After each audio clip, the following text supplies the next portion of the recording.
Hello Year 6 and welcome to today's reading lesson. Now we are going to carry on with Wonder. So thinking about what we've got up to so far. So we know a bit about August. We know that he's got this facial abnormality which makes him look very different than most people. We know that he's been homeschooled, but his parents have decided that they want him to start school this year. So he's gone to the school and he has met Mr. Tushman, who's the principal, the head teacher, and he's also met Mrs. Garcia, who's kind of like the office secretary, I guess. So we're up to this point and there's talk about a grand tour of the school. So let's get into the text as we read Jack, Will, Julian and Charlotte. And as always, I can show you some of the text, but I won't be able to show you all of it. Okay, let's go. So as I said, Jack, Will, Julian and Charlotte. Now, questions. Today's task is just answering questions as we go along, so there's not an extra bit after. There's going to be 5 questions. 3 of them are here. So as I get to the point in the text that maybe answers those or gives you clues about it, you can pause and read them, or you could read the whole thing or watch the whole thing and then go back to them. But bits of text will appear underneath here. So the first 3 questions you're looking at. What do the students' paintings hung on Mrs. G's wall tell you about her? Why do you think Oggy interrupts Mr. Tushman when he begins to talk about the schedule for the day? And can you find any clues to suggest that the children are uncomfortable when they first meet Oggy? Okay, and you need to answer in full sentences. So for the first one, you wouldn't just say, they show this. You would say, the paintings on Mrs. G's wall tell us that, and this is because, and then give me a reason. Right, let's get into the text, shall we? Jack, Will, Julian and Charlotte. We followed Mr. Tushman into a small room across from Mrs. Garcia's desk.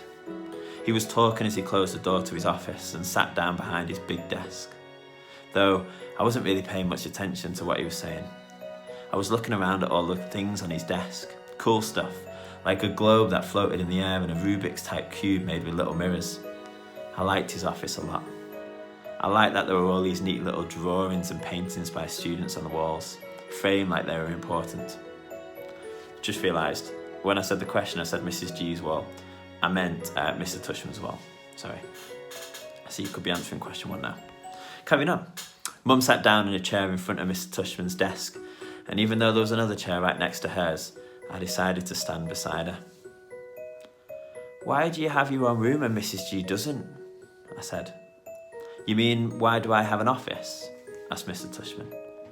You said she runs the place, I said. Oh, well, I was kind of kidding. Mrs. G is my assistant. Mr. Tushman is the director of the middle school, Mum explained. Do they call you Mr. T? I asked, which made him smile.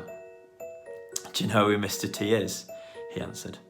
I pity the fool, he said in a funny, tough voice, like he was imitating someone. I had no idea what he was talking about. Anyway, no, said Mr. Tushman, shaking his head. No one calls me Mr. T, though I have a feeling I'm called a lot of other things I don't know about. Let's face it, a name like mine is not so easy to live with. You know what I mean? Here I have to admit I totally laughed, because I knew exactly what he meant. My mum and dad had a teacher called Miss Butt, I said. Oggy, said Mum, but Mr. Tushman laughed. Now that's bad, said Mr. Tushman, shaking his head. I guess I shouldn't complain. Hey, so listen, August. Here's what I thought we would do today. Is that a pumpkin? I said, pointing to a framed painting behind Mr. Tushman's desk. Oggy, sweetie, don't interrupt him, said Mum. You like it? Said Mr. Tushman, turning around and looking at the painting. I do too, and I thought it was a pumpkin too, until the student who gave it to me explained that actually it's not a pumpkin. It is, are you ready for this? A portrait of me. Now August, I ask you, do I really look like that much of a pumpkin? No, I answered, though I was thinking yes. Something about the way his cheeks puffed out when he smiled made him look like a lantern. Just as I thought that, it occurred to me how funny that was. Cheeks, Mr. Tushman. And I started laughing a little. I shook my head and covered my mouth with my hand.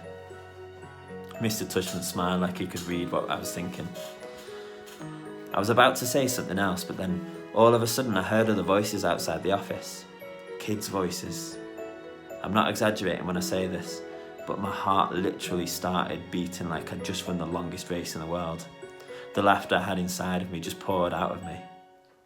The thing is, when I was little, I never minded meeting new kids because all the kids I met were really little too. What's cool about really little kids is that they don't say stuff to try and hurt your feelings, even though sometimes they do say stuff that hurts your feelings, but they don't actually know what they're saying. Big kids though, they know what they're saying, and that is definitely not fun for me. One of the reasons I grew my hair long last year was that I like how my bangs, which is a fringe, cover my eyes. It helps me block out the things I don't want to see. Mrs. Garcia knocked on the door and poked her head inside. "They're here, Mr. Tushman," she said. Who's here?" I said. "Thanks," said Mr. Tushman to Mrs. Garcia. "August, I thought it would be a good idea for you to meet some students who will be in your homeroom this year. I figured they could take you around the school a bit, show you the lay of the land, so to speak." "I don't want to meet anyone," I said to Mum. Mr. Tushman was suddenly right in front of me, his hands on my shoulders. He leaned down and very softly in my ear said, "It'll be okay, August. These are nice kids, I promise." "You're going to be okay, Hoggy," Mum whispered with all of her might. And before she could say anything else, Mr. Tushman opened the door to the office.